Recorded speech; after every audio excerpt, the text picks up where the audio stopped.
नाजरीन को स्टॉकहोम से आरफ किसाना के चैनल पर खुश आमदेद और अस्सलाम वालेकुम। आज के व्लॉग में हम स्वीडन में टैक्सी लाइसेंस के हवाले से बात करेंगे, क्योंकि स्वीडन की पार्लियामेंट में एक तजवीज़ पेश की गई है कि टैक्सी लाइसेंस लेने के लिए जिस तरह यहाँ स्टडी अलाउंस मिलता है, उस तरह का उन लोगों को जो है वो हुकूमत की जानिब से जो है वो माली इमदाद मिले। अगर कोई टैक्सी लाइसेंस लेना चाहता है, उसके लिए जो है वो कोर्सेज करना चाहता है, और क्या ये जो गैर मुल्की लोग हैं उनके लिए एक अहम जो है वो मौका हो सकता है रोज़गार में आने का, क्योंकि स्वीडन में जो आपको पता है कि टैक्सी लाइसेंस लेना जो है वो एक मुश्किल मरहला भी है, और इसके बाद इस बहुत से लोग जो है वो इसके साथ वाबस्ता हैं। तो आज के व्लॉग में हम इन तमाम बातों का जायज़ा लेंगे, और फिर इस बात का भी कि क्या पार्लियामेंट वाकई ये कानून मंजूर कर देगी, और अगर ये मंजूर करेगी तो लोगों को किस तरह से फ़ायदा होगा। तो जहाँ तक टैक्सी लाइसेंस का ताल्लुक है, स्वीडन में लाइसेंस लेना ये आपको पता थोड़ा मुश्किल है। पहले आम लाइसेंस लिया जाता है, उसके बाद फिर टैक्सी लाइसेंस की जो है थ्योरी है, और इसके बाद इसका जो ड्राइविंग का टेस्ट है, मुख्तलिफ मराहल होते हैं, और इसमें खासा जो है वो पैसा वो भी दरकार होता है। और स्वीडन में टैक्सी जो है वो सिर्फ आम मुसाफरों को ले जाने के लिए नहीं है, बल्कि यहाँ पे जो सरकारी इदारे हैं या सरकारी इदारों के साथ वाबस्ता जो ऐसे लोग होते हैं, उनके लिए भी टैक्सी की ज़रूरत होती है। जैसे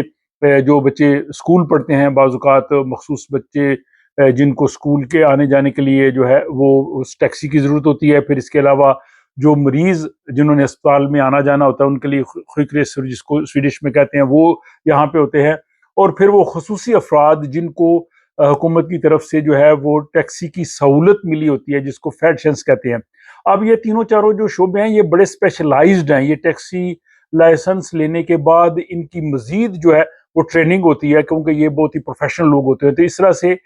स्वीडन में जो आम मुसाफिर टैक्सियों पे सफ़र करते हैं वो भी हैं, लेकिन इस तरह की जो सर्विसेज हैं ये इससे भी ज़्यादा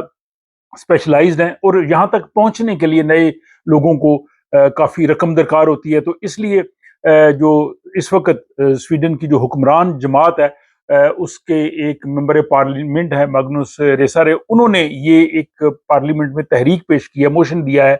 कि पार्लियामेंट जो है वो इस किस्म का कानून जो है वो बनाए, ताकि जो लोग स्वीडन में टैक्सी लाइसेंस लेना चाहते हैं उनको आसानी हो, और लाइसेंस लेने के लिए अगर उनको माली इमदाद की ज़रूरत हो तो स्वीडन का जो इदारा CSN है, जो यहाँ पे स्टूडेंट्स को स्टडी अलाउंस देता है और स्टडी के लिए जो कर्जा भी देता है, जिसकी बहुत कम जो है वो इंटरेस्ट रेट होता है। तो उन्होंने कहा जी कि ये उनको जो है वो सहूलत मिलनी चाहिए, ताकि वो लोग जिनको और कोई काम नहीं मिल रहा, या जो टैक्सी को एज ए प्रोफेशन इस्तेमाल करना चाहते हैं, कुछ नौजवान भी हैं, कुछ वो लोग जो दीगर ममालिक से आके स्वीडन में अगर उनको जॉब्स नहीं मिलता तो वो समझते हैं कि टैक्सी का एक अच्छा शोबा है उनके लिए। और दूसरी चीज़ है कि टैक्सी के लाइसेंस याफ्ता जो ड्राइवर्स हैं उनकी स्वीडन में बहुत ज़रूरत है। जैसे मैंने कहा कि वो जो 3-4 शोबे हैं उनके लिए जो है वो बहुत ड्राइवर्स चाहिए, और अच्छी खासी उसमें इनकम भी हो जाती है। तो इस सारी सूरत हाल के मद्देनज़र रखते हुए जो मॉडरेट पार्टी के रुकन पार्लिमान है मैग्नुस, उन्होंने कहा कि ये पार्लियामेंट जो है वो इस हवाले से कानून साजी करे, कानून बनाया जाए, और उस कानून के तहत फिर जो लोग लाइसेंस लेना चाहें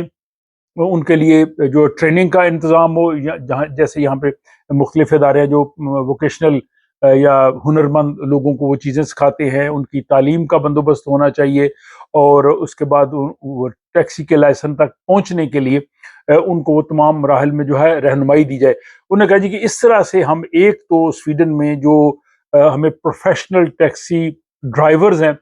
उनकी कमी पूरी कर सकेंगे, और दूसरा जो बहुत से लोग बेरोजगार हैं जो सिर्फ पैसे की वजह से और यहाँ बाकायदा तालीम का निज़ाम ना होने की वजह से वो आगे नहीं बढ़ते, तो उनको बढ़ने का मौका मिलेगा। अब ये जो तजवीज़ है उनकी, ये उन्होंने पार्लियामेंट में पेश की है। ये पिछले साल अक्टूबर में उन्होंने पेश की थी, और इसके बाद अभी ये पार्लियामेंट के पास है। पार्लियामेंट की मुख्तलिफ कमेटियाँ जो हैं वो इस तजवीज़ को देख रही हैं। कुछ जो उनके निकात हैं उनसे उन्होंने इत्तेफाक नहीं किया, और कुछ निकात जो है वो अभी ज़ेर बहस है। तो हतमी तौर पे पार्लियामेंट जो है वो इसकी मंजूरी देगी। अभी पार्लियामेंट ने इसकी मंजूरी नहीं दी, लेकिन एक बात ज़रूर है कि अगर ये पार्लियामेंट में डिस्कस होगा خواہ یہ ایک ممبر کی طرف سے یہ تجویز ہے، حکومت کی طرف سے نہیں ہے، لیکن جب یہ تجویز ہوگی تو ظاہر ہے باقی اراکین پارلیمنٹ بھی اس حوالے سے اظہار خیال کریں گے۔ تو اس کا مطلب یہ ہے کہ مستقبل میں یہ ٹیکسی کے شعبے میں آنے کے لیے لوگوں کو کچھ آسانیاں جو ہے وہ مل سکیں گی، اور اس وجہ سے وہ اپنا اچھا ایک روزگار جو ہے وہ بھی حاصل کر سکیں گے۔ تو مجھے امید ہے کہ یہ جو ولاگ ہے ان لوگوں کے لیے ایک بہتر